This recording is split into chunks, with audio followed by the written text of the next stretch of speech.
Class 11th का dimensions topic का, ये न्यूमेरिकल है। By the method of dimensions test the accuracy of the equation delta is equals to mgl cube divided by 4bd cube y, where delta is the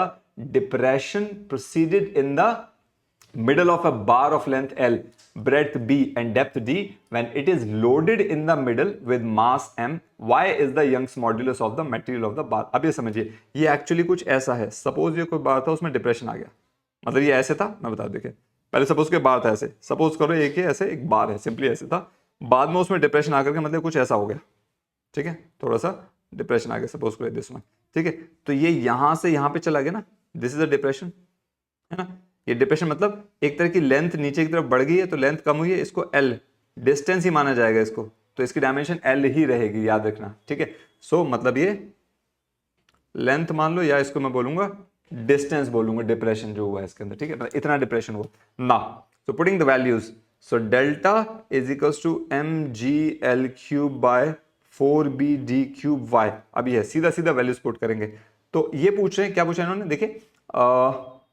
test the accuracy, accuracy check करनी है। सो सबसे पहले हम क्या करेंगे, dimensions, हमेशा हम यही करते हैं, डायमेंशंस ऑन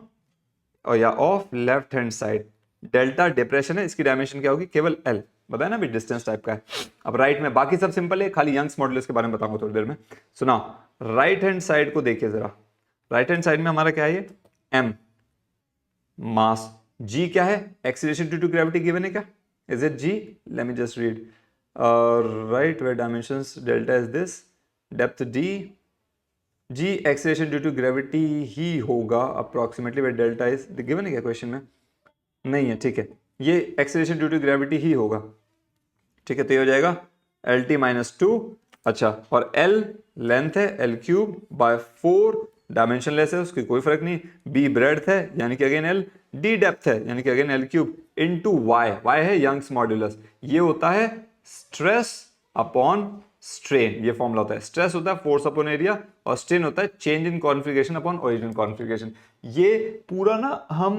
एक प्रॉपर्टीज ऑफ मैटर चैप्टर है, उसके अंदर इसके बारे में पूरे डिटेल में पढ़ने वाले हैं कि ये जो चेंज इन कॉन्फिगरेशन कभी लीनियर लेंथ में भी होता है, कभी बल्क में भी होगा, मतलब बल्क मॉड्यूल्स भी बोलते हैं इसको, वॉल्यूम में भी होगा, सो विल स्टडी दैट, वो डिटेल वाली बात है। आप यहाँ देखिए ये लेंथ अपॉन लेंथ होता है, change in length upon length, तो ये डायमेंशन इसकी खत्म हो जाएगी, फोर्स अपॉन एरिया बचेगा, फोर्स होता है ml t minus two, area होता है L2, तो अल्टीमेटली यंग्स मॉडुलस की डायमेंशन क्या होगी, m l की power minus one t minus two. फिलहाल आप इसको याद कर सकते हैं, आप इसे समझाने के लिए मैंने लिखा है फॉर्मूला क्या होता है, ठीक है। So this becomes m l minus one t minus two, ना ये हो जाएगा m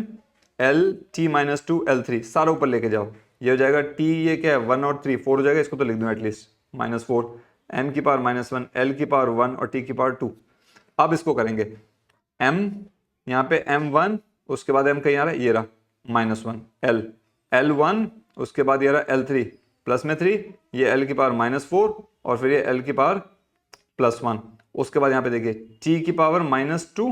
और उसके बाद t कहाँ, ये रहा, ये हो जाएगा प्लस में t की power 2, so this is m की पावर 0, ये हो जाएगा 3 प्लस 1 4 से 4, l बचेगा खाली 1 और ये t की पावर माइनस 2 प्लस 2 0, सो खाली l बचा। तो देखिए जो लेफ्ट हैंड साइड में डायमेंशन है l, उतना ही राइट हैंड साइड का डायमेंशन है, that means this formula is correct और accurate, well done that, okay alright, I hope आपको क्वेश्चन समझ आएगा, थैंक यू।